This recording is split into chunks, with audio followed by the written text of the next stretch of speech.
things. They're like, their tone is just always inaccurate for the situation. And I was like, actually, I think CSGO's tone is almost always very good for the situation.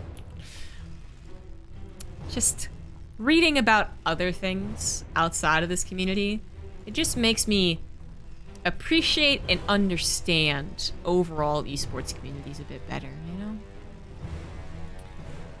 Well, I meant to go to the bathroom, but the lobby did not last very long. In the bottom left, we have uThermal. Top right, it is Cure. We'll see how long this lasts. If this goes into a 40-minute TvT, I'm gonna regret things. Do you play CSGO? No. There's no reason anyone would enjoy it.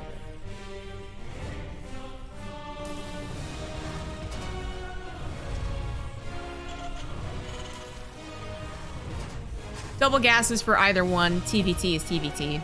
It is cross-server. PvP seems to be the most brutal one. ZVZ might also be, but we just don't have a bunch of Zergs in this tournament. We barely have any Zergs in the tournament, and I don't think we've had any, like... Well, actually, I think Ragnarok signed up a couple times. Solar also tried a triple crown. So it's, we've had a couple of Korean Zergs. Not very many. Not very many at all. So I can't speak to ZVZ, but TvT cross-server, it's obviously just a pain in general to be feeling that ping issue. And there are a couple of moments, such as Raven Micro, where you really start to wonder, was it not being paid attention to, or was it just, it clicked and then it happened 1 second later? Speaking of Zergs, by the way, I think we are down to 0 Zergs. And 1 Terran.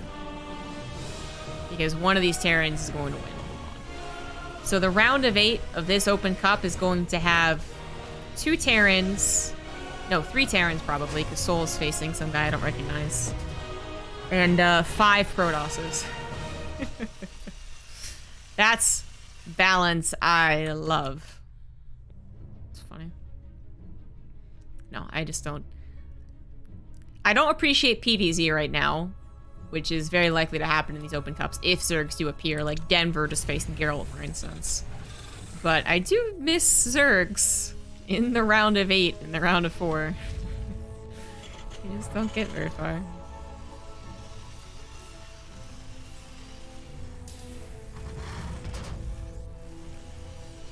Double Reapers here from Cure. He showed a lot of this build in TSL.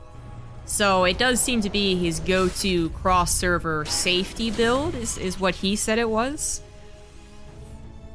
It's kind of a weird kind of safety, though, where it is safe, no doubt about it. You have a lot of early game units that are malleable as well. They can micro, they can backstab. But they also aren't gonna... The past 5 minutes, they're pretty useless. So it's safe as in you won't die to something early on, but it's unsafe in that they're not really going to help you economically or army-wise whenever the next step of TvT comes. So the first step of TvT, Reapers and Hellions, right? Next step, we're including a Cyclone going into tanks. Third step's the Ravens. We're not there at the Ravens. And in fact, it's going to take a little while. First, we got to talk about this medevac drop. Popular maneuver on Oxide. The timing of this is looking brutal for uThermal. Cure is moving out with 5 Reapers and 3 Hellions exactly as uThermal picks up and leaves his base. This is the best possible timing for Cure.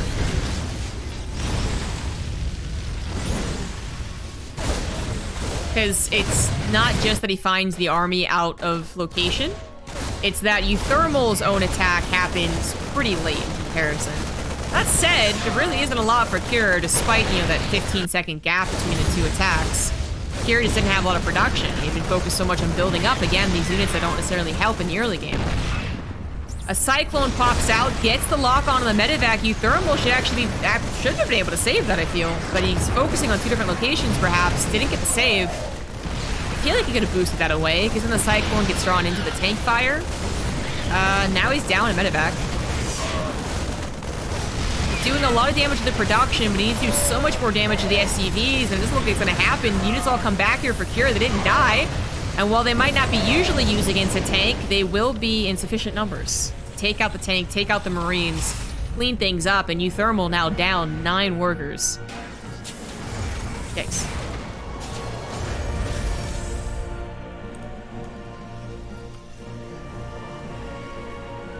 Nine workers is quite the deficit. uThermal would have been totally surprised if he had tapped out here.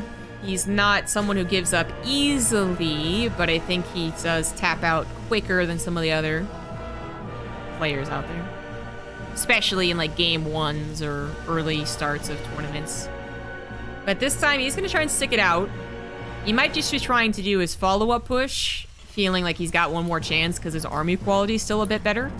Similar number of Ravens, not quite similar number of tanks. Actually, his armor quality is really not that much better. He's got 2 Cyclones, but he already has 2 tanks. He's got more Marines, but is that going to be enough to crack a defensive Terran?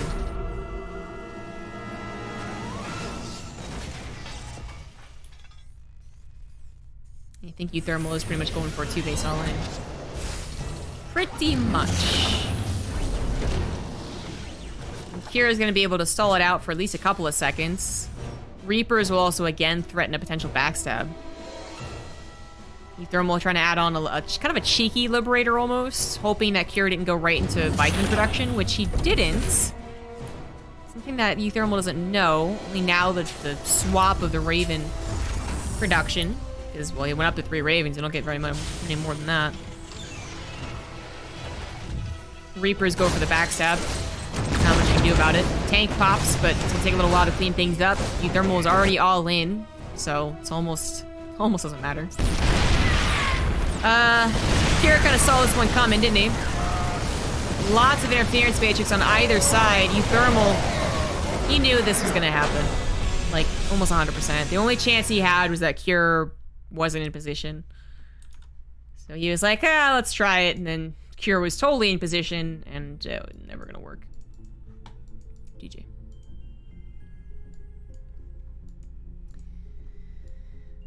And that's already in the game too. Already in the lobby as well. So I'm gonna be right back.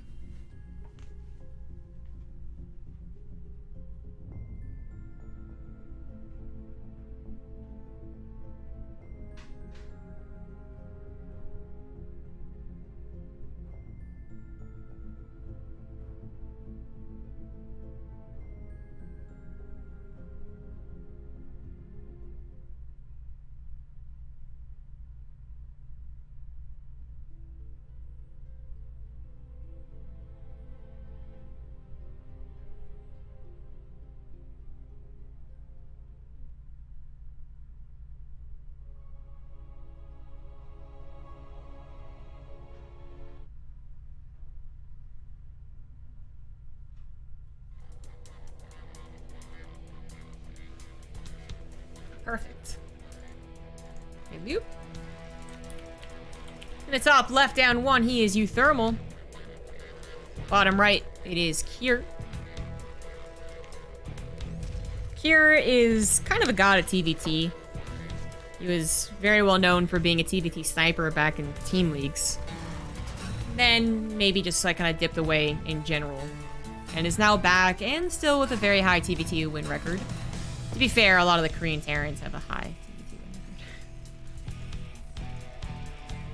But Kier, especially. And he plays in a lot of these international tournaments too.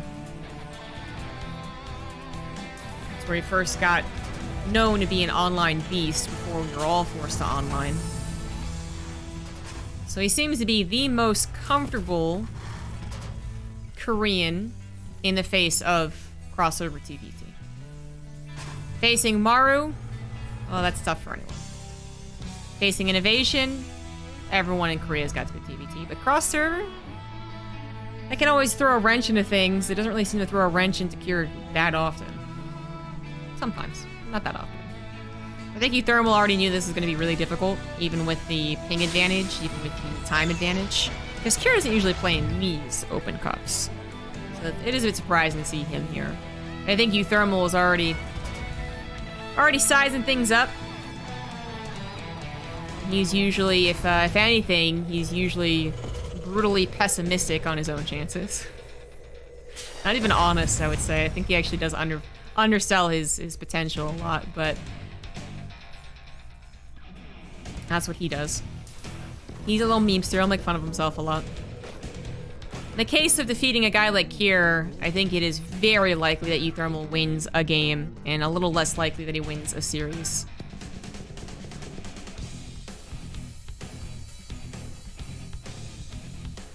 Similar builds, similar builds. The amount of Reapers that Kira gets certainly has a lot of backstab opportunity. And for quite some time, too. Until you have more than 3 production facilities, 5 Reapers feels like at any moment they could come in and kill you. So it's kind of scary. Looks like Kira's changing things up even a little bit. He does sometimes still go into Reapers after this reactor, but we got a Widow Mine instead of right in a Hellion. So yeah, he's changing things up a lot. So just the 2 Reapers, Marines, and Cyclone. He's going to be very safe here. Which means that uThermal has to worry less about a forward attack, which is fortunate because he does not have the option of a ramp on his natural. He didn't go for a bunker. If it was going to be a surplus of Reapers and Hellions, it would be dangerous. But now Kier's kind of... He's gotten like the littlest, tiniest bit ahead, I suppose. uThermal's got a Hellion that is really quite useless, as opposed to a Cyclone. And again, he's not really going for the same exact thing. He's trying to add on Banshees right now. Best case scenario for uThermal is, 1, Kira isn't going for a Cyclone at all, just goes right into tanks, takes a little bit away from the complete just stop. The Banshees, if they're up against a Cyclone, no Raven, can do a little bit. If they're up against a Raven, no Cyclone, they can do a little bit. If they're up against both of those things, they can't do anything at all. And you also are maybe hoping that they are going for maybe their own Banshees. Then it's kind of like a micro war. And then maybe something like that medevac drop. That is kind of, it's not really meant to kill you, but it can do damage. Well, it's over on your side of the map and not dealing with the Banshees, right? In this particular situation, uThermal is going to be up against a guy who does have a Cyclone, but does go for the cheeky Banshee. Cloakless, only 1. And then in a Raven. So that's, if uThermal holds on to this first Banshee and waits for the second one to get in position, that maybe means there's no second Raven.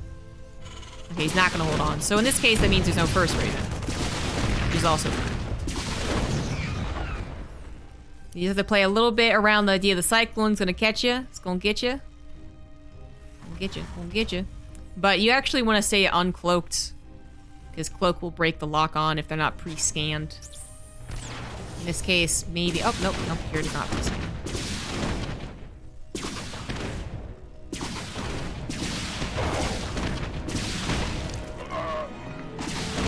Kier's actually dealing with this, so he's not moving it with his own Banshee. uThermal did get a Cyclone, but it's not in the right position. Looks like his other Banshee, uThermal's other Banshee's coming in right now. So far, so good, actually. On the double Banshee attack, this is surprisingly good. Second Raven still isn't here. Interference Matrix is, oh, it's a clever use of the Raven. Takes out the cloak, not that that's really the issue, because the Raven's there as well, but... stops it from getting any of those last few hits that it would do if it knew it was gonna die.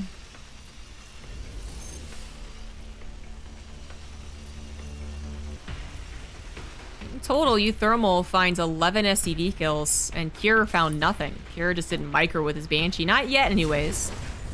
Maybe he did go in and saw a bunch of Marines and decided not to try. Maybe he goes in a bit later. Because uThermal, despite having his Marines in place, I don't think actually knows that the Banshee's over there. He might have just predicted the Banshee because the Raven was later. And that's why his Marines were stuck there, but now he moves out, hoping to capitalize on some of the wiggle room he's created for himself. And that's when Kier's Banshee could come in and get maybe 4 or 5, sometimes even 6 SCVs if uThermal's not going to pay attention fast enough. uThermal might not, because he's trying to push. He scans ahead, sees what is still a damn decent number of tanks, and 3 Ravens for Kier. So I don't think he's going to get much damage done.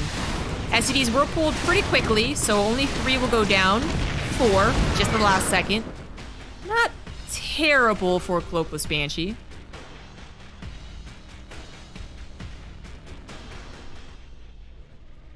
uThermal has actually managed to find a worker lead, faster 3rd CC on location,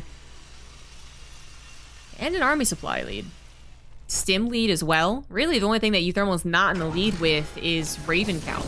But because he doesn't have a 3rd Raven, he swapped over to the reactor faster. He has a Viking count now, that's superior to Kier's. This is the best chance that uThermal is going to have to get an even bigger advantage in the early game. Auto turrets come down from uThermal. Kier went for a mostly interference matrix, which is kind of complicated right now because he didn't have enough firepower on the tanks to kill them. Half of his units weren't even in range. And the Marine count was high enough for uThermal that it kind of spread out a little bit and took, a good 4 shots from all those tanks. Nothing was trying to kill the tanks that were interference matrixed. So they get to stay here. They get to push away the 3rd CC. And while eventually Kier could take this on, he did a nice little concave with his reinforcing units, uThermal is actually pushing rather quickly, and Kier is able to see that. Kier is kind of stuck in a very difficult situation. What does he do? He unsieges, then proceeds to do nothing, which is probably the worst option of any options. And no, that's gonna be it. Now it's uThermal with the concave. GG.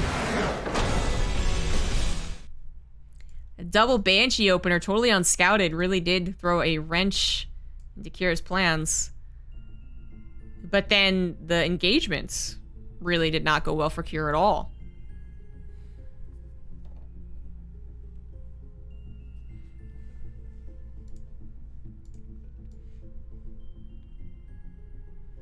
Why is it not more viable to skip the Hellions, get a Cyclone immediately? Because if you don't get a Cyclone and they went 3 Reapers, 2 Hellion, the Cyclone pops out like as they hit, kind of, if I recall correctly. And the Cyclone only takes out 1 unit at a time, right? So you can still take a lot of damage. So having like 1 Hellion to help against 2 Reapers, 1 Hellion, then you just have the same amount of units. Against 3 Reaper, 2 Hellion, I guess to be fair, it doesn't really help that much. But it's better than not having anything, because then what happens is you run up into the main, go, oh shit, oh shit, oh shit, with your 2 Reaper and a Hellion, and they have only their Reapers to use, right? To get up on that high ground. So, if you don't have a Hellion with those Reapers, you have 2 Reapers to their 3. Their 3 can overwhelm your 2 Reapers while you're trying to wait out that Cyclone. Oh, it's just a little bit safer in that kind of time period.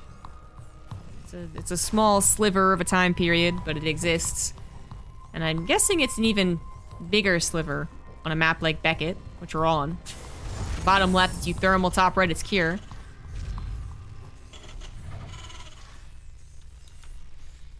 Not a great start for Kier, and then the engagement went about as poor as possible.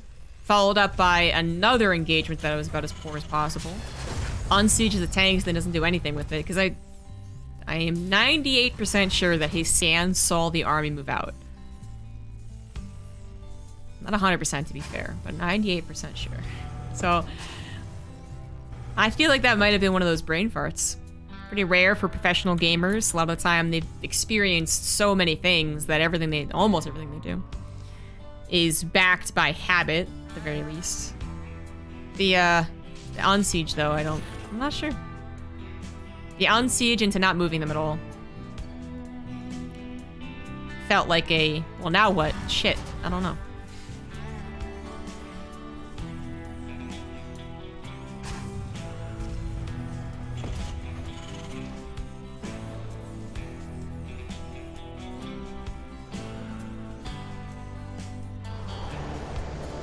Another similar opener, especially on a small map like Beckett. Not gonna try and get away with the 1 Rax expand.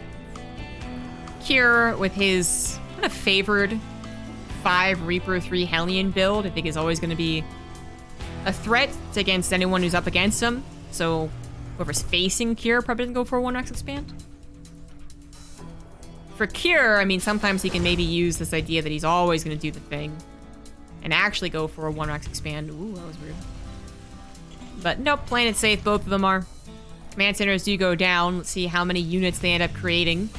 So far, 2 Reapers and a Hellion for both sides. Yes, both sides.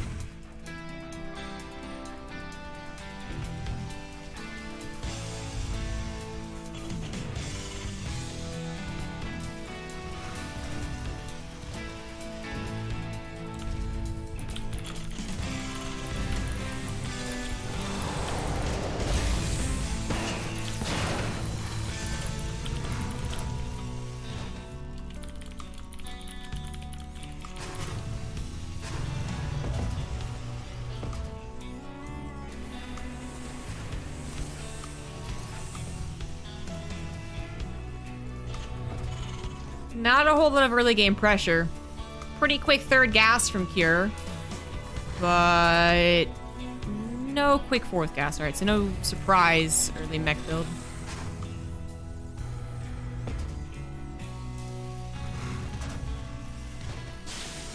Both of them get a safe Cyclone. Ravens on either starport. Nothing to mix up here. Cure's been 1 worker ahead, I'm guessing, off of the opener.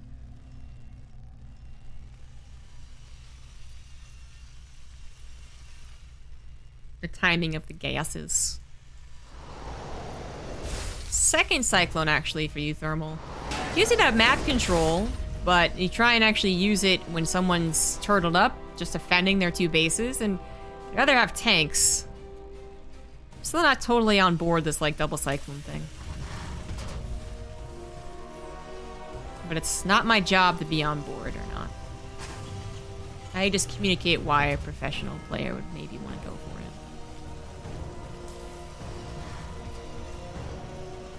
for it. 2 Cyclones certainly make you feel nice and comfy against any potential Banshee play. But Banshee play, despite what we saw last game, is rare.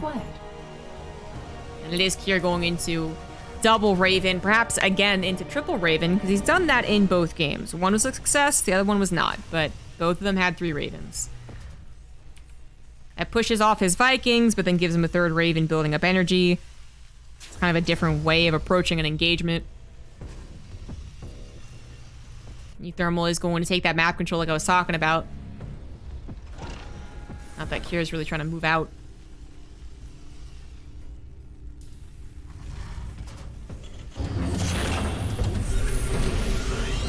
Double Raven, and it's scanned too. It was kind of a nice timing on the scan. Sees the transition over into a starport double Vikings. Actually turns over to double Liberator. No way that uThermal's gonna be able to know that. There's no way. Even if he was paying attention to the cancel, he saw the little blip with the starport not building. That's not gonna tell you. So the double Liberator is something that uThermal's actually done.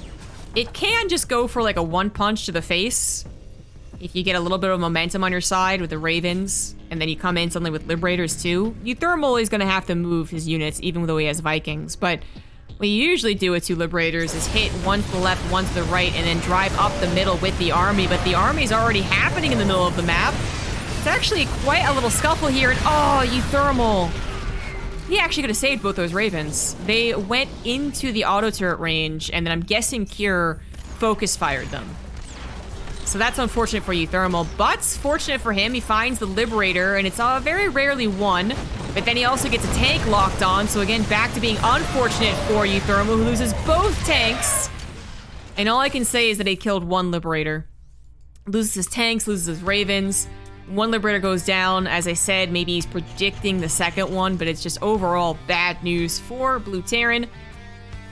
It's not game over quite yet, but it's not great. Not good at all. Scan from Cure actually, seeing, hey, did you predict this? No? Alright then. Thermal. You've done this yourself? You've made the 2 Liberators early on? What? He's probably hoping that his Vikings would arrive in time, but bit more favored on Kier's side as far as luck goes this game. So his Liberator kills 2 SCVs, not a big deal, but a little lost mining time.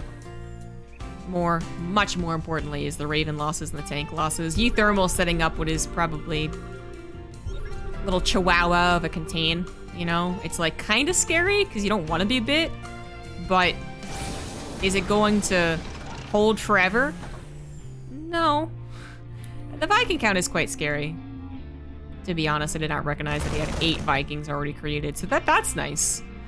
That does add actually a lot to the contain. Let's upgrade that Chihuahua to like, what's that wishbone dog?